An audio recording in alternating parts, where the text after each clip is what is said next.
ask their recommendation now, or do I read my recommendations first and then ask? We'll just read the it's asking you to do, and then we'll ask you.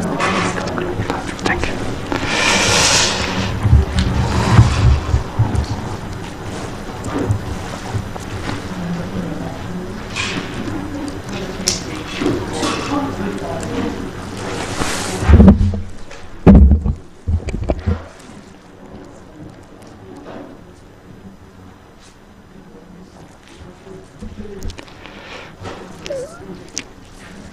Thank you, members of public, and welcome back. The committee is asked to acknowledge the duly made petition considered by full council on 8th of December 2021, which sought the saving of an oak tree in Breton, and thanks the petitioner for the considerable effort in raising awareness on this important issue. 2.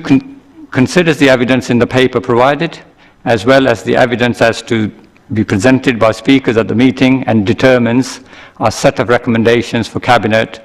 Cabinet is scheduled to meet on 21st February 2022 to consider this matter. The 3 main options available to Cabinet are: determine that the consent that already lawfully exists for felling the tree to be implemented, or determine that the consent should not be implemented and instead undertake an alternative course of action, or determine not to take a decision allowing the felling consent to lapse and consequently await to see what action, if any, the applicable insurance companies takes against the council. Do I have a proposal for one of these recommendations to the Cabinet as listed above? Or do you want to put any other recommendation? I suppose if you're going to push a recommendation, it's option 2, isn't it? It's saying look at another route. Would that be correct? Yes, that would be, yeah. So any alternative options you choose would be option 2 here. Yeah, and within that, there's one recommendation I have, and another one I think Councillor Joseph has as well, but that's within the option 2. So how do you want to do it? Do we have to vote on it or something? Or? Yeah, so you're proposing it. Have you got a seconder on that? On option 2? Yeah. Yeah, I expect so. Sorry, Councillor Casey, did you want to say something? Chair, I'm just wondering, are we going to go to debate at all? Debate? Or are we going...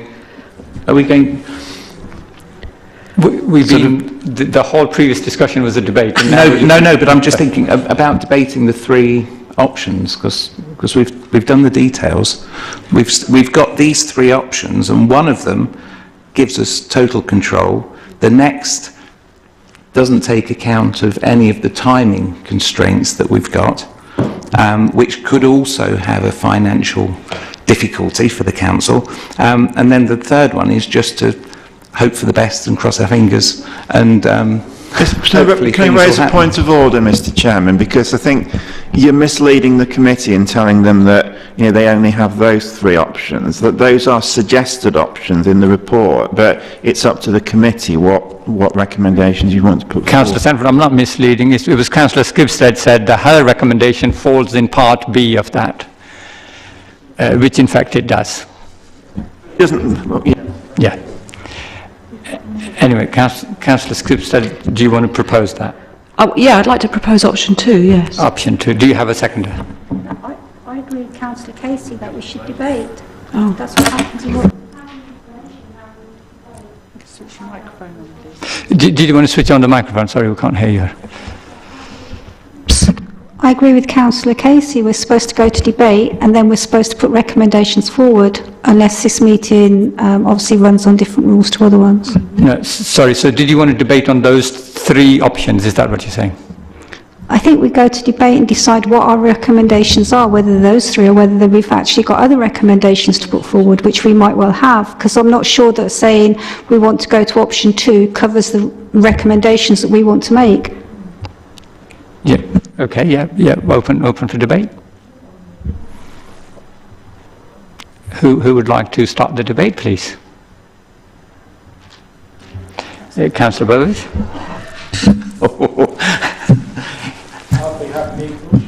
Well, no, I suppose I'm sort of looking at it. We've had all the evidence, and really, this evening, what we're doing is we're deciding what we're going to put through to Cabinet, because, unfortunately, we can't make the decision.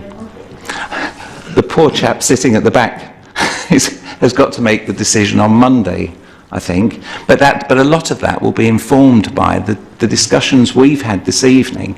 And at the moment, so far, we've asked questions and we've had answers to those questions, but we haven't really discussed between ourselves what we think. I suppose one of the questions I have is, there's huge financial constraint that we've got as a council at the moment. Can we afford to have that ambiguity? Do we want to take control and be able to say, well, actually, we can limit our liability to this financially based on the circumstances? But then you could also say that actually the tree's been around for 600 years. Should it just be decided upon because we're in a bit of a financial mess as a council? So that's another bit of the debate that we can have. But yes, you know, the technologies, we've also got the suggestion that perhaps the root barriers don't work. The insurance companies might not accept them. We might then end up having... Well, no, there's a suggestion that they might not. So I don't know, and I think there's a suggestion that no one really knows, and that would be tested. So we have no control over that as well. I'd be interested to hear what everyone thinks about that, because actually these are the sorts of things that I'm sure will be really helpful to the Cabinet member when he makes his decision, because he really wants to gauge our views. I think it's a critical decision, isn't it? Because yes, it's a beautiful tree, and we don't like cutting down trees for no reason at all.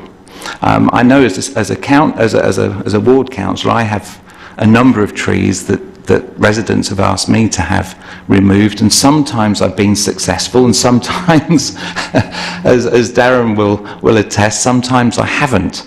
But you know, it's all about that debate, going through the rules, and I know they're very strict with their rules for getting rid of trees and felling trees.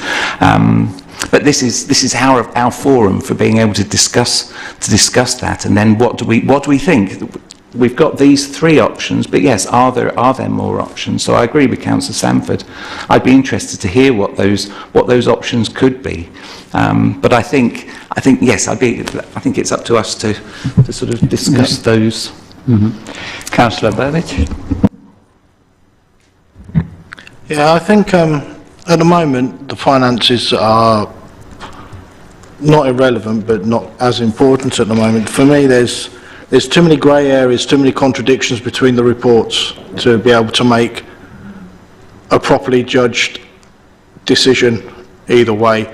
I think that at the moment the option B is more sensible, but with a caveat that we get that third properly independent report. Councillor Joseph. Thank you, Chair.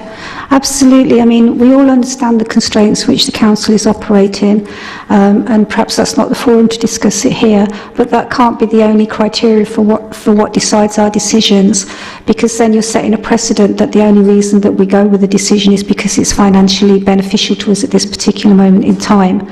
So we have had two reports. I understand what the insurance officer is saying about one person perhaps having more information than the other, but we've had two reports from two experts who between them have 60 years experience in the field. Both reports are diametrically opposed, and both could have serious financial considerations if we choose one against the other. So I think it's imperative that we have a third opinion sought. I think it's unfair and a conflict of interest to ask Mr. Harris to, if you like, critique his own report against somebody else's findings. So I think that was that's a sort of process we shouldn't have in place going forward. And I think it's imperative that we, make sure that we are 100% sure that the issues raised by Mr. Harpen are in fact incorrect, and that we won't face liabilities, or in fact that the situation is not due to Hayes rather than subsidence. Because if he is correct, then we're chopping down a tree for no reason whatsoever. Thank you. Councillor Skipstead. Thank you, Chair. I agree with Councillor Joseph. I think we've got to see this as cutting the tree down as a last resort, rather than, well, let's do that because that's the best thing. We have to have explored all avenues before we get to that point. I don't think we have, and that includes having another report and possibly looking at this root barrier, which it seems that there is some confusion over as to whether it would work or not, and maybe we can find out more about that. We'd obviously have to fit in with the timescales, because I'm aware of there's this felling consent will run out in July, so we'd have to have some tight timescales for these things to occur. But I don't think we can make that decision tonight with the information we've got. We need more to be able to get to that point. That's my view. So therefore, option 2, with that extra information, would be what we need. Thank you. Councillor Wiggin. Thank you, Chair. Yeah, I agree with pretty much everything that's said before. Councillor Burbidge is exactly right. There's too many grey areas to be able to make a full decision tonight. What I would like to see is a full report of all the options, with not just cost, but environmental impact and risk to the council, so that we can see fully everything, but in an easy to understand format. There's a time and a place for all the technical reports and everything like that, but there's also, we need information in a way that we can easily understand as decision makers. Thank you. Councillor Day. Thank you. Thanks everybody for answering all of the questions. I agree. I also agree with what's been said. I always think, nature often doesn't have a voice, wildlife doesn't have a voice, and trees don't have a voice. And I think that, I'm reading a book at the moment, and it has this monetary economic policy whereby carbon coins are given, in millions of pounds to sort of fossil fuel industries, and they're paid to stop burning carbon, or places are paid to re-wild forests. And I think, whilst I take the point that Richard Kay made about when this happened, when the house was built, the building regs were not, maybe they were a bit different to the expectations that we'd have now. In the same vein, I think our expectations about the climate and ecology and biodiversity are very different to even when the tree protection order was initially put on the tree. And I think a tree protection order that's been maintained for so long should really count for something. So I would agree with what's already been said, that, and again, the two differences in the report, is it heave, is it subsidence? If it is heave, then there's going to be damage anyway. If it is subsidence, I do think that there should be, some other independent expert coming in to really tell us what it is, and then also really like to look into what root barrier work can be done. I know Mr. Harris mentioned it, and he said it can be successful. We haven't had any costings. We've just been told it's really expensive. Can we have a look into it? We've been told that underpinning is more often than not successful, so having a look at some of those options would be my recommendation, or I know we're going to recommend something like that in a minute anyway. Thank you. Thank you, Councillor Day. Councillor Sanford. Yeah, and obviously it's up to the committee to come to what conclusions it wants to, but I think there is certainly a case for having a third view. But I'd just like to make one point, actually, that that there is some disagreement between Mr. Harris and Mr. Harpham over whether it's heave or subsidence, but there is also some agreement as well that if the case were to go to court, the opinion that both of them seem to have is that the council would have a defence that, on the grounds of foreseeability, in respect of the damage that has occurred so far. So if you accept that view, then all that you're looking at really is how to prevent any further damage going forward. So it does rather change the context a bit. Thank you. Councillor Sharp.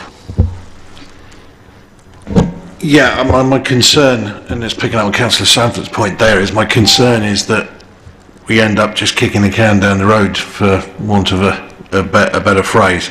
We're not taking into account the issue of time, action, cost. The the point you make about liability and that cost is relevant to where we are today. If we take too long, as been pointed out by the rest of the officers, we're in a situation where we don't have the control, and we will, as a council, could be paying 200,000, 300,000, 400,000 pounds, and it's not, to me. Yes, the council has an issue in terms of its current funding, but even if it didn't, we'd be committing a risk of spending 300, 400, 500,000 pounds, and we're not closing the issue down. And there's only one way to close the issue down, or two ways to close the issue down, as I can see it from this, is we either pay to underpin the property, or unfortunately and sadly we fell the tree. Then we can have the debate about the carbon impact and whether that can be mitigated, but I don't see issues such as root barrier works and so on as being really a sensible approach, because it's just delaying the issue. Co-opted Councillor Samwith. Yeah, thanks. It's just a quick point really in terms of making sure that weight is given to the voice that the local community have put behind this campaign to save the tree. And I think we need to make sure that's considered. There is strong local support for that campaign to support the tree, and that's represented by the number of signatories to the petition.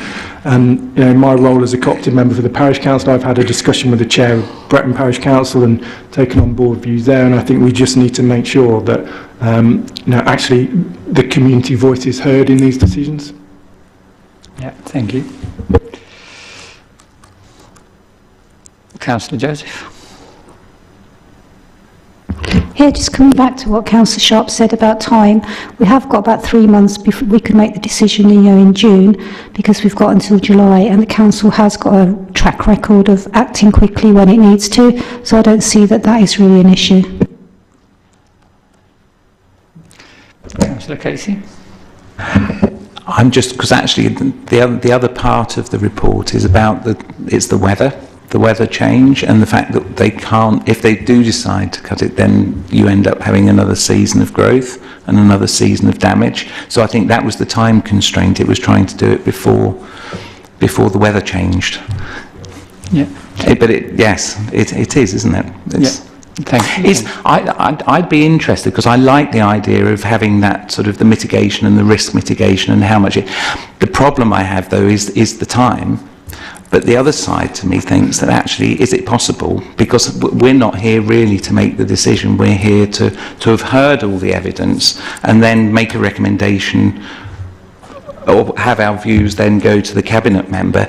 Is there a way of us saying we'd like a report with those in to go to the cabinet member before Monday's meeting so that he can see it, and for us to be copied in so that we can see it as well for transparency?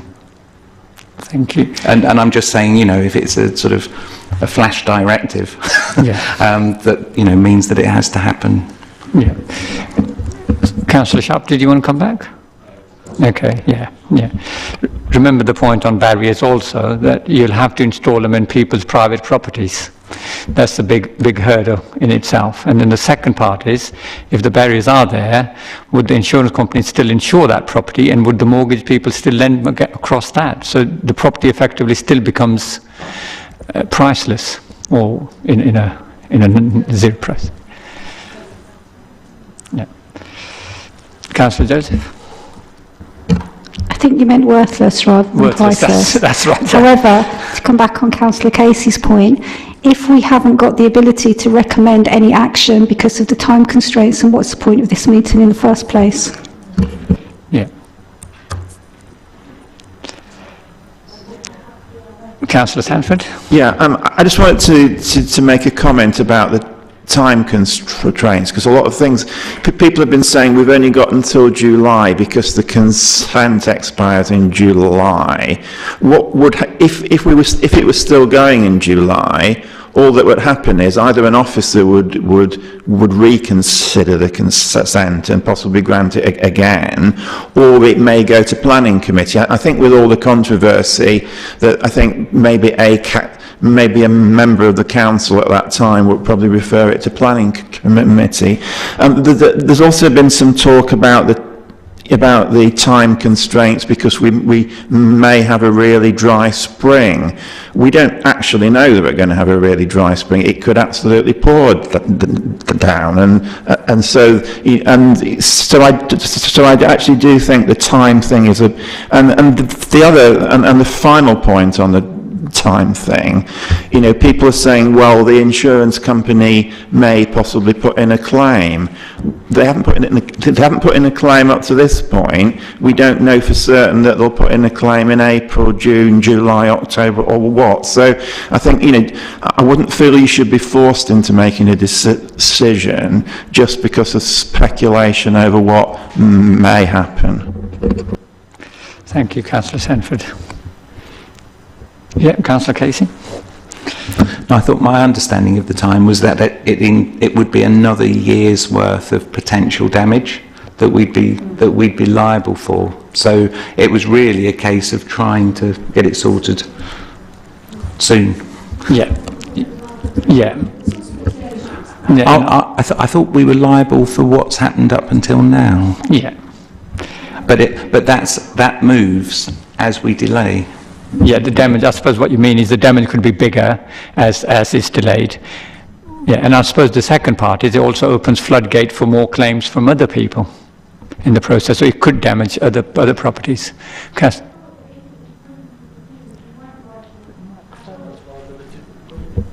Sorry, did you want to put micro on, Councillor Joseph? I thought that, as Mr Harpen's report was saying, that if it's heaved, then we're not liable anyway.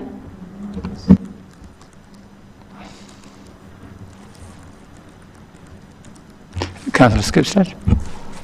I just don't think it's a good idea to make decisions in haste when there's a lot to be considered. We've got the community in Bretton, whole of Peterborough, with their petition. We've got all of our different opinions. It's not something that can be rushed, I don't think, and that would be very unwise. Thank you. Has this issue been on the table for a while now, or yeah, for a few years, hasn't it? If I'm not wrong. So yeah, so it's probably not in haste. Anybody else? Councillor Moyer? Thank you, Chair. I've got an opinion which is contrary to other committee members here. I believe we've been provided with all the information we need to make an informed recommendation to Cabinet. I believe this is a cost versus benefit analysis. It is clear that the cost far outweighs the benefits on the basis of that damaged properties and potentially lives, as the concerned owner of the property suggested earlier, and the sheer cost of liability associated with preserving the tree in the future. I am therefore in favour of recommending option A to Cabinet. Thank you, Councillor Moyer. I thought you almost went without speaking today.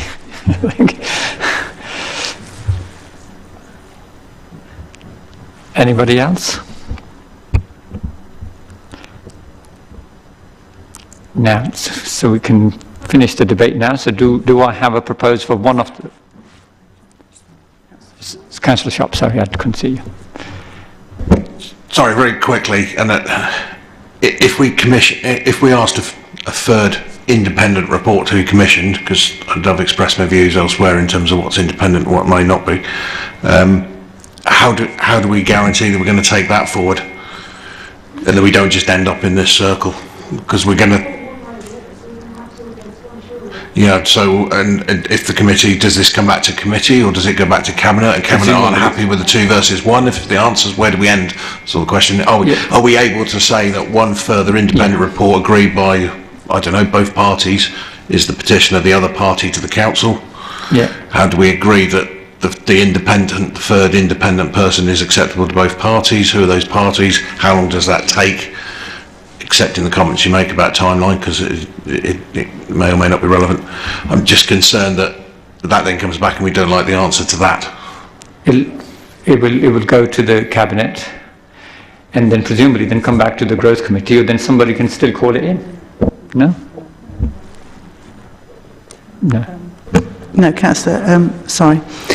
So you need to make clear and precise recommendations tonight to Cabinet, and then they will make their decision based on your recommendations, and you can add in all the things that you would like them to do before they make their decision. So if you make your detailed recommendations tonight, this goes to Cabinet, and then it's for them to accept or not, as the case may be, or take on board what you've asked them to do before they make their decision. Okay. Can I just ask so it looks like there's one proposal for one option and another for a second one. Are we going to be voting on it? Yes. Yes, if there's two recommendations on the table, then yes, they would have to be voted on. Your recommendation was first, and you had a seconder, and Councillor Moyer, do you have a seconder for your recommendation?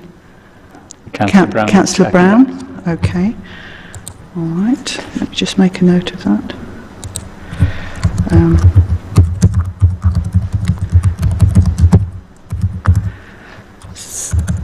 So should I go to Councillor Skipstead first? Yes, Councillor Skipstead's recommendation was made first. Yeah. And would you like to repeat your recommendation and the detail behind it so that members can vote on it? Recommendation was option 2, which was to take further action. Is that right? I haven't got it quite in front of me. Is that right? It's alternative course of action, and within that alternative course of action we've discussed having an independent report, because the two reports we've had are so diverse, and also to look at the possibility of treatment with root barriers in more detail in terms of costing and effectivity from other cases. Perhaps getting an expert opinion on that. So that would be, is anyone else, is that enough? Is that all of it? Yeah. So that's alternative course of action. Thank you. So just to clarify, it's option 2. Option 2, which is determined that the consent should not be implemented and instead undertake an alternative course of action. And underlying that decision, you're saying that you would like a further independent report to be undertaken to review the two existing reports and to look at the possibility of root barrier treatment and the detail of that and cost. Can we also look at, is it the underpinning in more depth as well? Could that be also looked at? The costing on that one? Have we already got that? Oh, right, okay. So that's just the root barrier one, yeah. Okay. So you're happy with that? Yeah. And you have seconder for that? And the seconder is Councillor Joseph, is that correct? Yes. So, okay.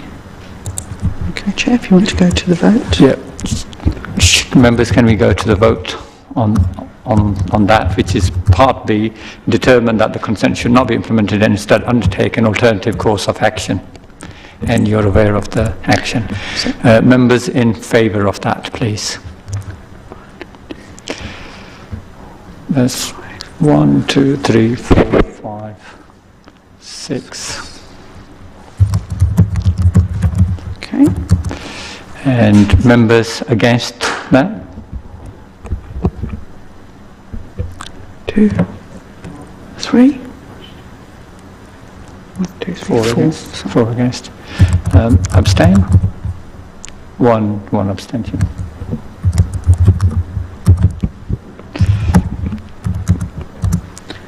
Councillor Moyer, I understand you have a proposal. Yes, I suppose my proposal is pretty straightforward, really. I'm in favour of recommending option 1 to Cabinet to, in the exact wording, essentially. Okay. Unless you need me to clarify. Do you have a... Yeah. I just... Somebody else got it.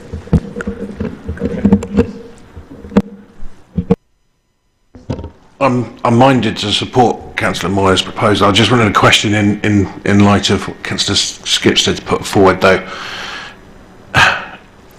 Could Councillor Moyer's proposal be amended so that we put that recommendation forward subject to a third assessment confirming the current recommendation from the council officers, and in parallel we continue the investigation and the summation of the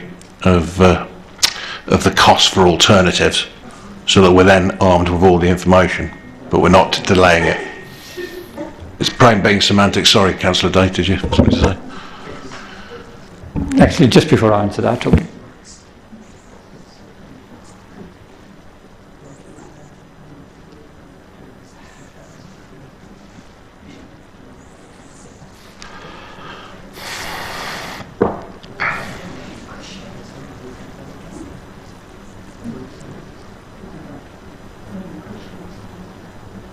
need a beer. Can I raise a point of order, Mr. Chairman? This procedure is not correct, because the committee a recommendation was put forward, there weren't any amendments actually put forward. The committee actually voted in favour and agreed the recommendation. So you can't then have somebody else putting forward a further recommendation which contradicts the original one. That is completely out of order. Can I just say, Paulina, is it possible to put a time constraint on that so that we can try and do things as quickly as possible? But I agree with what Councillor Sanford is saying. I don't think it's right. We've voted and it's gone through. yeah, Councillor Sanford, that's exactly what mine and Paulina's conversation just was. So we were not going to take that on. No, thank you. Can we put a time frame on it? So you want to go back to your recommendation, which we voted on, and you want to Yes. put times constraint on it? No, we voted on that, so we can't put any amendments, sorry, on that. So we can't change that now. I was going to ask if the time constraint could be next Monday. No, Yeah. cannot. Yeah. So, No, we've And then voted I on would it, have it's been voted for it. agreed. Thank you. Done, we've done it. to what they're saying, and what Fiona's saying, that we can't go. What? Yeah.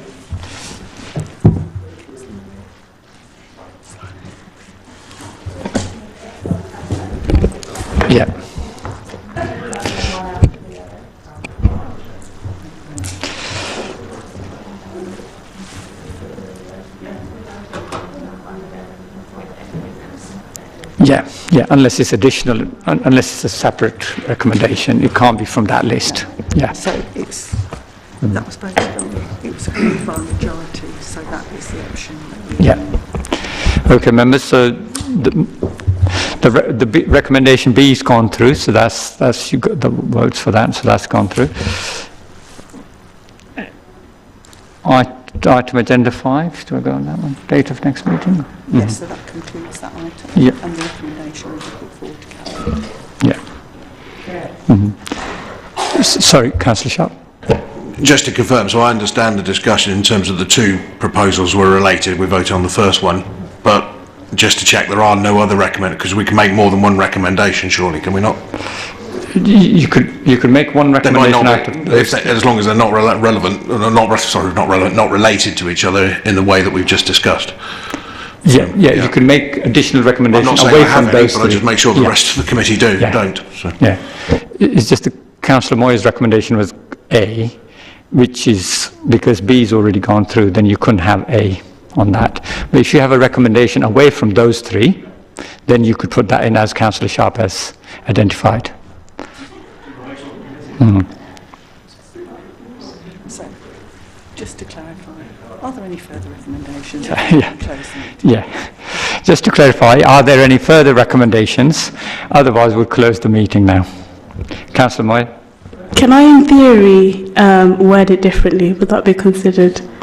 Sorry, Councillor Moyer, the fact that the majority of the committee voted in favour of option B, therefore that's passed, so there's no other option that can happen. Okay. So finally, I thank everybody, all members of the public and all the members here for attending this very long meeting, and I declare the meeting closed.